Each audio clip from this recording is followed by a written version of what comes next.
Ce sont les maires qui nous demandent effectivement des visites de terrain, des rencontres, de travail sur des dossiers.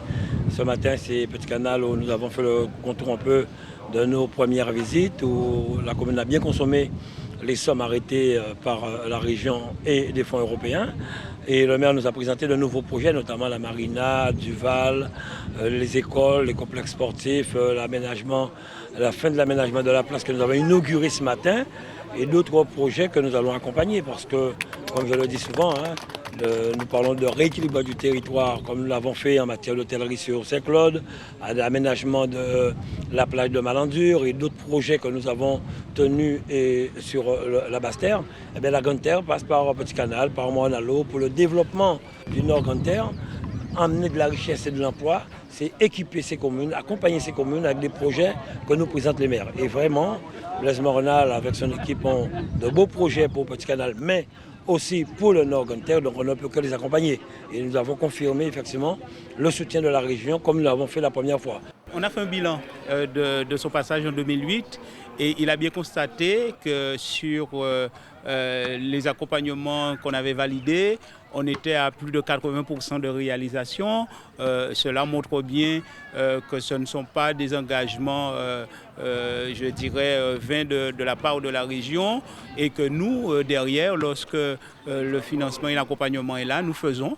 Et donc ça c'est du concret, c'est pour ça qu'on a inauguré cette place aujourd'hui en sa présence aussi. Le projet du port, qui a pour ambition véritablement de changer le paysage du centre-bourg et de pouvoir utiliser, je dirais, l'atout naturel que nous avons, le plan d'eau du bas du bourg, qui est un véritable lac qui s'adonne à toute forme d'activité nautique.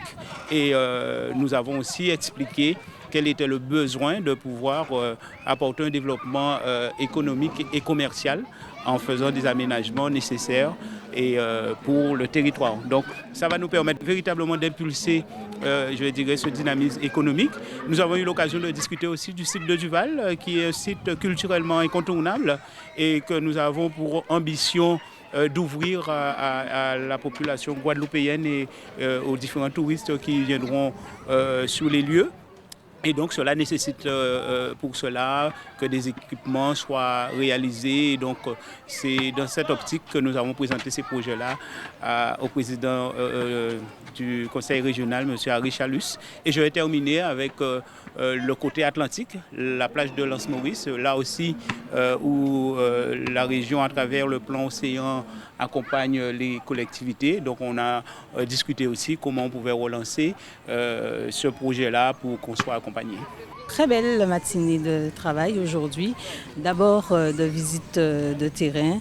Et donc effectivement, à double titre, je suis satisfaite de cette matinée. D'abord en tant que première adjointe au maire de la ville de Petit Canal, puisque le maire a su présenter l'ensemble des projets de la ville de Petit Canal, des projets assez importants, notamment en matière de développement économique de la ville, avec le port de pêche, la zone de Vermont, mais aussi en termes d'attractivité du territoire, parce qu'on a aussi le site de Duval, et bien sûr en matière d'éducation, avec le groupe scolaire Cornette. Donc un certain nombre de dossiers qui ont aussi vraiment satisfait le président Harry Chalus parce qu'il était vraiment ravi de voir tous ces grands projets qui vont mettre de l'attractivité sur le territoire, qui vont booster l'économie du Nord Grande Terre, la région Guadeloupe. Et aux côtés des collectivités, le président de région l'a déjà rappelé, il l'a rappelé lors de la dernière plénière. On a voté le budget. Eh bien, je suis vraiment satisfaite aujourd'hui parce que c'est le Nord Grande Terre qui se voit accompagné pleinement par la région Guadeloupe. Actuellement, nous sommes à Port-Louis, où nous avons visité déjà le stade qui a été abandonné pendant plus de 15 ans, où de grands footballeurs ont œuvré à l'époque. Nous parlions de Maïko, de Rissi. Donc là, nous allons refaire ce stade avec une piste d'athlétisme, le terrain, des vestiaires, réaménager l'entrée. Nous avons visité par la suite l'école qui a été détruite et qui sera reconstruite et livrée pour la fin d'année.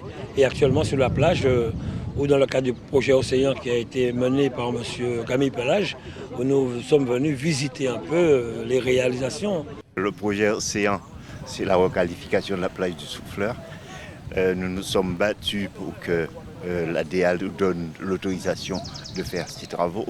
Nous nous sommes battus aussi pour qu'il y ait une convention de gestion de la plage du Souffleur aujourd'hui. C'est chose faite. Dans le même temps, nous avions le stade de football qui est pris en charge par aussi la région, et l'école Robert d'Arayada qui n'était pas aux normes sismiques. Si bien qu'aujourd'hui, nous avons visité ces 3 chantiers. Au bas mot, ça représente 14 millions d'euros. C'est pas négligeable, si bien que je suis maire aujourd'hui satisfait de cette visite de la région et des moyens financiers mis en œuvre pour donner de l'essor à Port-Louis. Je le disais, un terrain de pétanque de 20 pistes aux normes internationales, c'est magnifique. Les aménagements d'allées, les 20 carbets qui ont été rénovés, le terrain de foot en sable. Vous aurez bientôt un terrain de basket, 3-3, vous aurez des douches sur la plage. Nous aurons aussi une rampe pour les personnes en situation de handicap pour entrer dans l'eau. Nous avons éclairé aussi la plupart des allées. Donc voilà, un projet de près de 1 200 000 €, région et fonds européens. Donc nous sommes vraiment satisfaits des réalisations, des suivis des chantiers. Dans la plupart des communes que nous visitons, les travaux avancent très bien. Les maires consomment et nous les accompagnons avec la task force que nous avons mis en place. Et je profite vraiment pour féliciter tous les techniciens de la région, les cadres, les directeurs qui font du très bon travail, mais aussi en collaboration avec les techniciens des villes.